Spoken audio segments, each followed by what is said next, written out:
Hello mga kabiyahe! Papakita ko sa inyo today ang aking daily morning routine. Tara, samahan niyo ako. 5 a.m. na, kailangan bumangon. Oras na para uminom ng gamot. Kahit maaga ay kailangan bumangon sa takdang oras ng pag-inom ng gamot. Napakahalaga niyan mga kabiyahe sa tulad kong kidney transplant patient. Pero masyado pang maaga. Pwede pang bumalik sa tulog at maghilik.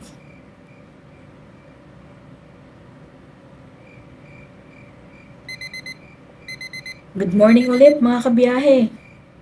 Alas 6 na. Babangon ako ulit para uminom naman ng aking anti-rejection meds. Napaka-importante nito mga kabiyahe at dapat itong mainom on time para hindi ma-reject ng aking katawan ang bagong kidney na si Baby Kid.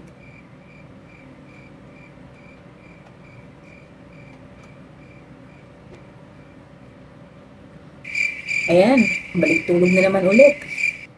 Antok pa me.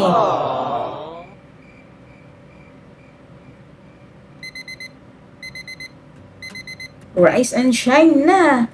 7:30 na pala. Good morning ulit sa inyo. At magliligpit muna tayo ng ating higaan.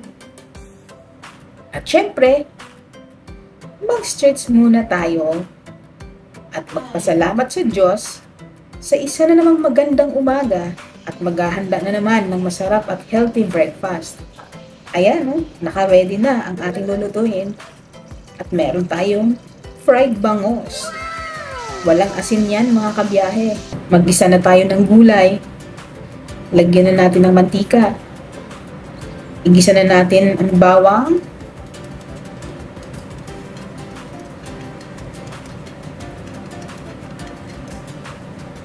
Sibuyas.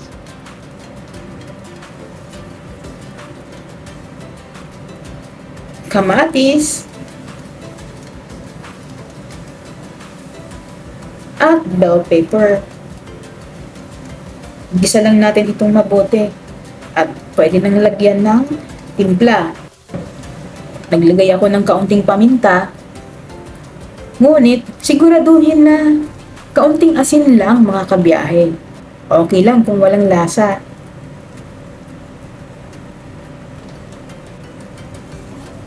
Ilagay na natin ang gulay. Ayan, pechay Baguio, pechay Tagalog, at repolyo.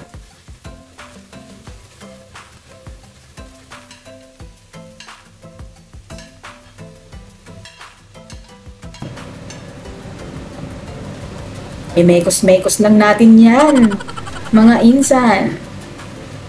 Nilagyan na natin ng isang basong tubig. Tiyakin natin na talagang hinugasan nating mabuti ang lahat ng ingredients dahil napakahalaga din sa ating mga KT patients ang malinis at naluluto ng maayos ang ating mga kinakain. Bawal po sa atin ang hilaw na pagkain. Ayan mga kabiyahe, ready na ang ating breakfast. Balanced diet kasi may red rice tayo. Mas magpababa ang sugar nito. Ginisang gulay, fried bangus at saging. Sarap, di ba? Nakakagutom. Tara, kain na tayo. Alam niyo mga kabiyahe, importante sa mga transplant patients ang nakakakain din ng tama sa oras dahil marami po tayong iniinom ng mga gamot. Siyempre, yung healthy and balanced diet po talaga.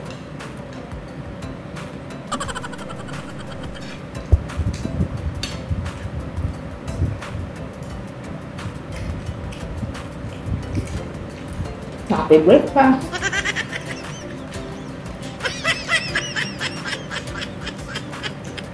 Masarap! Yummy! Ngayon naman, pagkatapos kumain, ay iinom na naman ulit tayo ng mga gamot. At syempre, huwag kalimutan, uminom ng maraming water.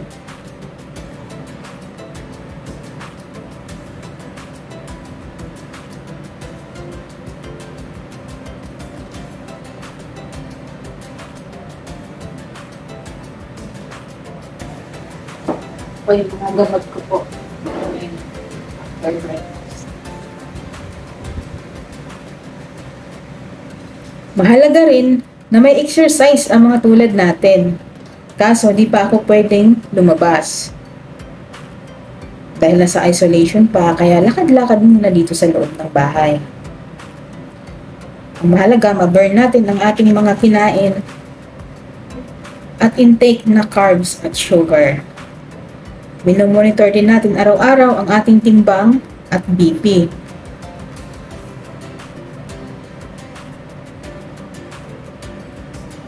Yan. Tiyakin natin na laging nasa normal ang ating blood pressure. Medyo nahirapan pa. Ginagawa ko po yan mag-isa mga kabiyahe. Kita nyo naman. Ayan mga kabiyahe. Salamat po sa inyong panonood at salamat dahil sinamahan niyo ako sa aking morning routine bilang isang kidney transplant patient in isolation. Napakasarap mabuhay kaya i-enjoy natin to at laging alagaan ang katawan at huwag kalimutang magpasalamat lagi kay Lord. Hanggang sa muli, please don't forget to watch, share and subscribe sa aking YouTube channel and follow, like and share naman sa aking Facebook page, Biyahe ni Jen. Bye!